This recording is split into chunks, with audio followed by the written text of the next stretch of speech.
देखिए, ऐसा नहीं है कि सिर्फ इंडियन गवर्नमेंट जो है वो अग्निपथ स्कीम लेकर आई जिसके तहत हम अपनी सेना में भर्तियां कम कर रहे हैं। इवन चाइना ने बहुत बड़े पैमाने पर मैन पावर को अपने डिफेंस सिस्टम में लेने में कटौती की है। क्योंकि जिस तरह से हम इसराइल और ईरान की जंग में देख रहे हैं, आने वाली जो जंगें हैं वो इंसानों के बीच नहीं होंगी, वो सॉफ्टवेयर्स के बीच होंगी, एयर डिफेंस सिस्टम्स के बीच हों, वो एयर पावर और मिसाइल और नेवी के बीच हों। अब आप ये तो कम से कम जानते हैं कि ईरान जो है वो अपना मिसाइल्स को लॉन्च करता है और इजराइल अपने एयर डिफेंस सिस्टम से उनको रोकने की कोशिश करता है। और बहुत सारे ईरान के जो मिसाइल्स हैं वो आसमान में नष्ट हो जाते हैं। इजराइल के आंकड़े के मुताबिक, जो कि हमको सीधा नहीं मानना चाहिए, लेकिन 370 मिसाइलें ईरान ने लॉन्च की हैं, उसमें से 30 छोड़कर बाकी सब उसने आसमान में ही रोक दी हैं।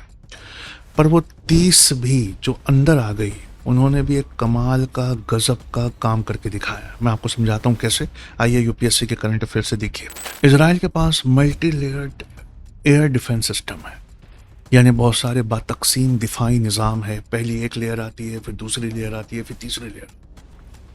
सबसे पहले बाहर की लेयर है जो 1491 माइल्स यानी ऑलमोस्ट 2400 किलोमीटर दूर से किसी भी मिसाइल को रोक सकती है। इजराइल पहुंचने से 2400 किलोमीटर दूर किसी को भी रोक सकती है। उसे एरो 3 कहते हैं।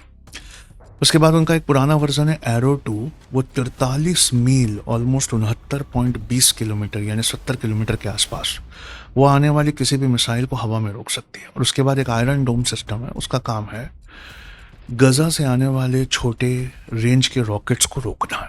अब ये 3 बड़ी लेयर्स के बाद ईरान बड़ी ही इंटेलिजेंस के साथ और बहुत ही दिमाग लगाकर इसको भेजने में कामयाब रहा है। क्यों?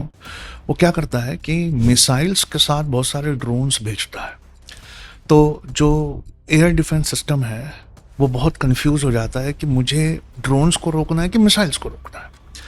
और ड्रोन्स डमी होते हैं, जैसे एक बादशाह नहीं आता है, उसके चारों तरफ बहुत सारे बॉडीगार्ड्स चलते हैं, उस तरह ड्रोन्स मिसाइल्स के साथ चलते हैं। फिर ड्रोन्स जब न्यूट्रलाइज हो जाते हैं तो मिसाइल पेनेट्रेट करके अंदर घुस जाता है। प्रॉब्लम कुछ और है, और वो ये है कि इन ड्रोन्स को न्यूट्रलाइज करते करते और कई बार डमी मिसाइल्स को न्यूट्रलाइज करते करते ये जो इंटरसेप्टर रॉकेट्स हैं जिसको हवा में छोड़कर रोका जाता है, ये इंटरसेप्टर रॉकेट इजराइल के पास खत्म हो रहा है। और इसको बनाना इतना आसान नहीं है, ये कोई आम मिसाइल नहीं है कि इजराइल दोबारा बनाकर लॉन्च कर सके। इन मिसाइल्स का सिस्टम बड़ा कॉम्प्लेक्स होता है, इसमें हैवी प्रोग्रामिंग लगती है, इसमें चिप लगती है, और आप यकीन नहीं मानेंगे, एक इंटरसेप्टर का खर्चा उनके वेबसाइट के मुताबिक 2 मिलियन के आसपास आता है। तो इसे इतने जल्दी बनाकर अपने रडार्स के साथ खड़ा कर देना कि ईरान से आने वाली मिसाइल्स को हम हवा में ही कुचल दें, ये आसान नहीं है। और ईरान ये बात जानता है, इसलिए उसने शुरुआत में ऐसी मिसाइल्स भेजी हैं जिनका काम हमला करना इतना नहीं था, बल्कि इन इंटरसेप्टर रॉकेट्स की कमी करना था। और किस कदर कमी हुए हैं कि अमेरिका को अब इसमें कूदना पड़ा है। तो एरो 3, एरो 2, फिर डेविड स्लिंग, और उसके बाद एक आता है आयरन डोम। इसके बावजूद अगर ईरान का एक रॉकेट भी अंदर पहुंचता है तो ये बहुत बड़ी उपलब्धि मानी जाएगी, बहुत बड़ी उपलब्धि मानी जाएगी। ठीक है। उसके अलावा अमेरिका ने अपने थर्ड सिस्टम लगानी है, the high altitude air defence system.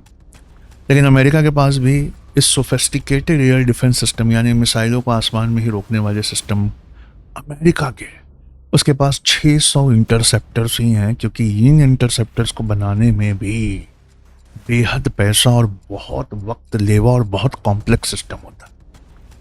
इनको इतनी आसानी से बनाकर खड़ा नहीं किया जाता।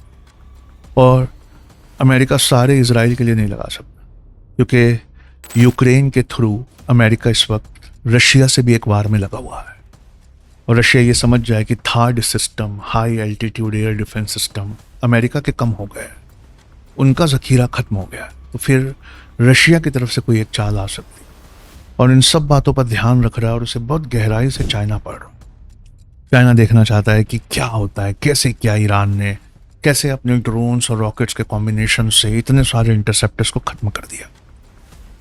तो बहुत सुनने वाली बात है जो हम सबको सीखना चाहिए इस कॉन्फ्लिक्ट से, और वो ये है कि ऑफेंस हमेशा आसान होता है। किसी गरीब गज़ा पर आसमान से आग बरसाना आसान है, पर अपने ऊपर बरस रही आग को रोकना निहायत महंगा, बहुत महंगा और बहुत कॉम्प्लेक्स होता है और इतना आसान नहीं होता। It's very difficult. तो इस वजह से कैपेसिटी नॉट द कैपेबिलिटी, यही बात ईरान ने अंडरलाइन की। आपकी कैपेबिलिटी से मुझे कुछ नहीं लेना देना, आपके पास क्या काबिलियत है उससे मुझे कुछ नहीं लेना देना, आपकी कैपेसिटी को मैं ख़त्म करूं। इजराइल ने भी ऐसे किया।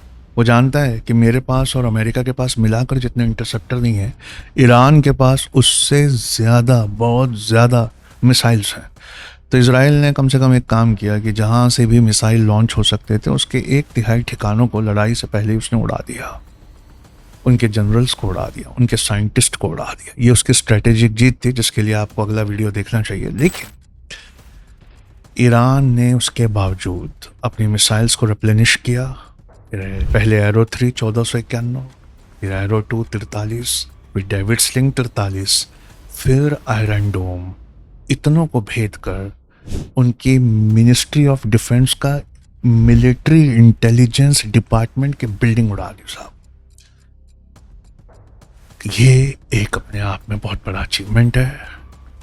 कभी कभी हमें ऐसा लिटरेचर पढ़ना चाहिए और अखबारों में ये सब वाहियात हिंदू मुस्लिम खबरों को हटाकर वो चीज़ें पढ़ना चाहिए जिससे वाकई दिमाग के सारे तार खुलते हैं। आई होप अलिफ्स एकेडमी का ये करंट अफेयर्स आपको बहुत पसंद आया।